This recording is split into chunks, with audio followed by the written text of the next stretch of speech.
us at some point has had to make a difficult decision. What school will I go to? What will I do for work? What will I make for dinner tonight? Some of you probably weren't even sure if you were going to make it here. Choices and opportunities make our lives what they are. But today, we're flooded with so many possibilities and so much information that we don't know how to face this challenge. There are studies that show that the more options you have to choose from, the more likely you are to make a bad decision. We often end up paying attention to things that aren't important and ignoring the ones that prove to be crucial later on. Now, the way it works is that you need to know as much as you can about the situation, then interpret all this data, sort it out, weigh up all the alternatives, and finally choose the right one. Now, that sounds simple, but what if you have too much data, or none at all?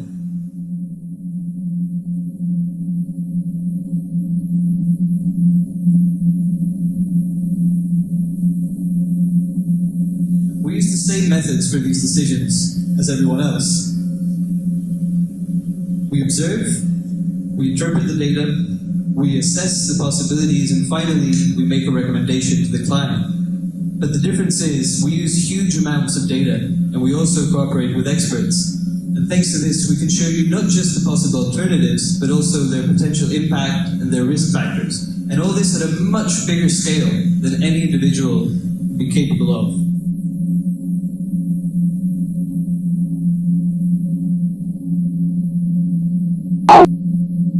I work at Worldwide Motion Pictures Group in the Research and Development Department. And what we do is we advise clients with difficult decisions that come along when you're making a movie, all the way from the script, the screenplay, the genre, through the shooting locations, up to whether it's worth making the film at all, and if so, what kind of public it should be directed at. It involves using self-learning systems that use data mining, pattern recognition, and natural language processing to mimic the way that a human brain works. They continually learn as new data is input into them, and they refine the way that they search for patterns. And thanks to this, they become capable of predicting new problems and modeling possible solutions.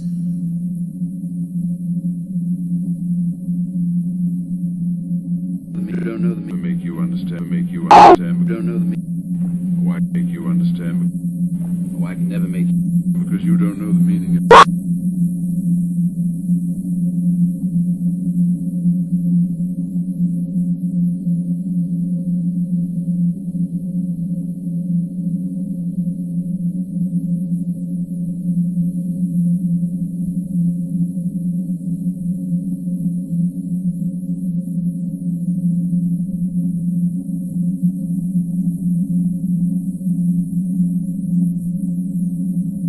Does anyone know who this is? Well, I'll admit I didn't know him myself at first, but let me show you some stills from his movies. That's pretty famous, right? So this is American director Victor Fleming. He was an important figure in Hollywood in the 1940s, and his best-known movies today are probably The Wizard of Oz and Gone with the Wind, which at the time won 8 Oscars, breaking the record. Unfortunately for the history of film, and perhaps also for his future, Fleming died following a heart attack on his way to the hospital in 1949. We had a meeting with the current MGM producers who said they had a strange commission for us, and in essence, what they said was, if we give you all the data that we have on Fleming, would it be possible to know what kind of movie he would make today? That sounds crazy, right?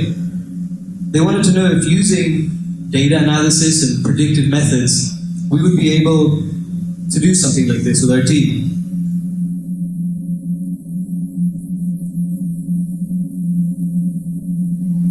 Just because I'm presuming that I could be presuming that I could be kind of human if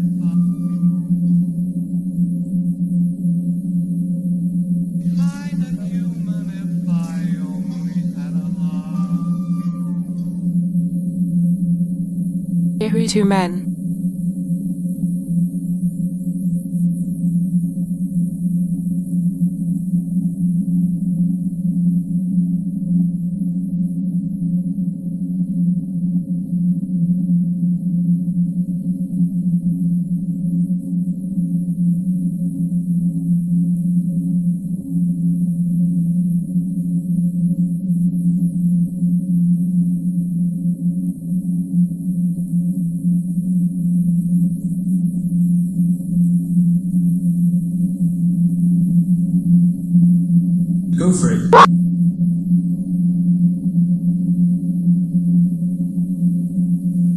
because everyone in our team is a little crazy, we all like a challenge, we decided to go for it, keeping respect for Fleming, of course.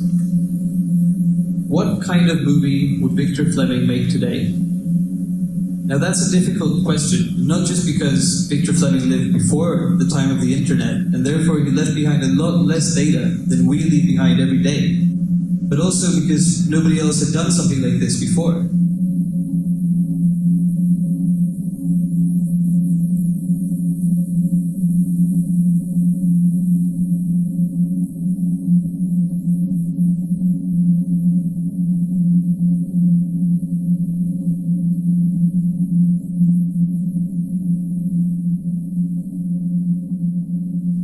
So we made a deal with MGM to create a screenplay and a trailer, and then see if it was worth actually producing the film. And if you've ever written a screenplay or a script, you'll know that you need characters, you need a plot, you need a setting, and all these various elements. But for us, all these elements very quickly became a kind of wide network, which we kept adding to and which kept developing. This helped us get a clearer conception of the film. But more and more it stopped looking like a movie and it was more like an organism, something that would grow, develop organically as we put in more data, more screenplays, more dialogue, more characters, and so on. Once we had the basic shape, which is the number of characters, the setting, and so on, we focused on the dialogue. We collected all the available data from Fleming screenplays, and we gave it to our experts so they could teach the software how to write new ones.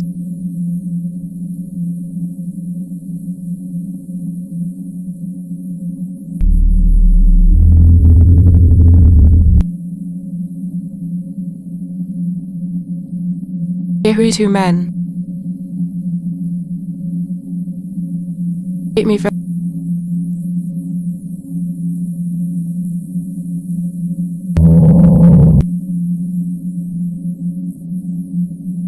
hate me for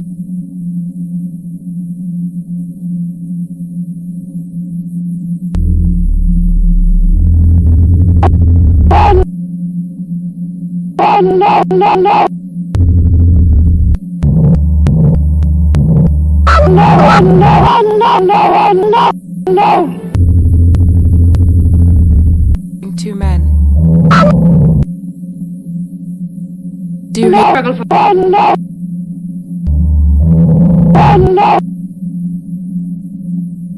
do you All I have done by the Do you command of my struggle Lord. for food and for money, struggle for beloved? My Lord. Do you hate two men? Two men. Here is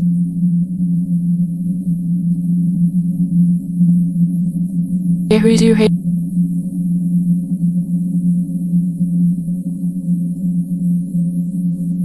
The combinations were created that we didn't even understand at times. It was beautiful. Sometimes it seemed like a mistake, but it turned out to be an unusual combination or a sophisticated narrative development.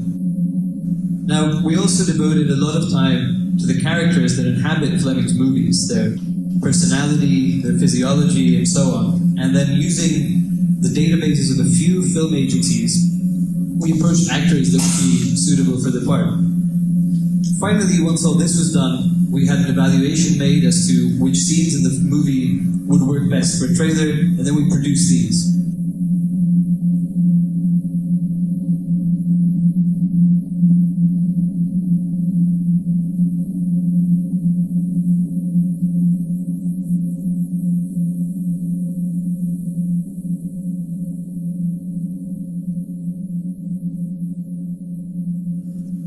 I'll play you the trailer now, but I'd just like to say that this is the first trailer created in this manner, and it would be entirely impossible without AI.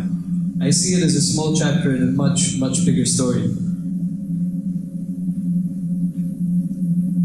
Good.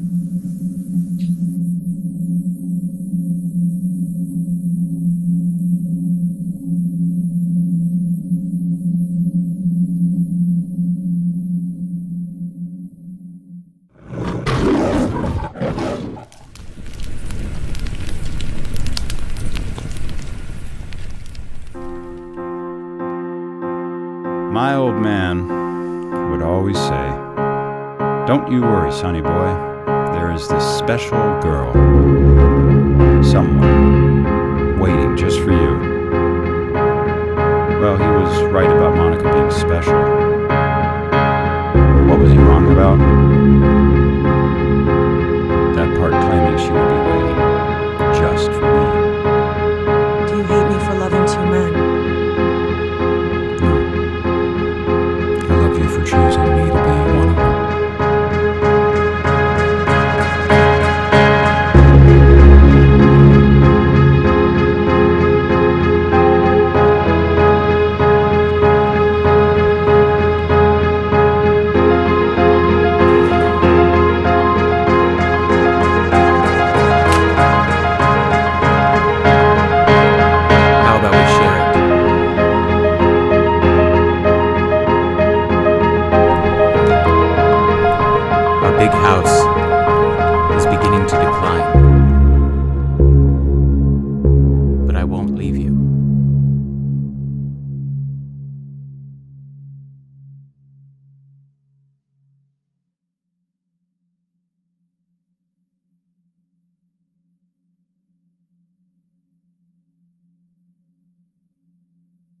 We worked on that for so long, and it's over in a minute and a half, but it's not bad to start with, right? Now, as you saw, it's a thriller with a love triangle set on a farm. This surprised us as well, but we decided to go along with it. Now, we're testing this with audience and discussing with MGM what we do next. So the question is it worth continuing? I think it's worth extending the legacy of people that didn't have a chance to finish what they started. And this is a unique opportunity to try and do this. Victor Fleming isn't the only one who deserved this. The reason I'm here today isn't because of Victor Fleming. Forget Fleming. Think of how you can use these methods in your practice every day. And not just that, but in 100 years when our bodies are no longer here.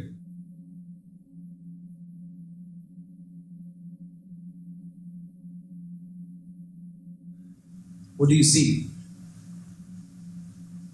For generations, our ancestors developed tools and technologies to emancipate themselves. So why not continue? What do you see? Do you see what I see? See. The greatest visionaries always thrive on what people fear the most, and that's change. And we want to share this change with you because it's happening now, and it's up to us where it'll go next. See, I think that connecting people and artificial intelligence can help us find entirely new approaches and solutions. But more than that, we can also save our knowledge and share it with future generations. Imagine you can have more people and machines working for you than could fit in this entire room. Now that's an entirely different position to people in the past. And what position do you want that to be?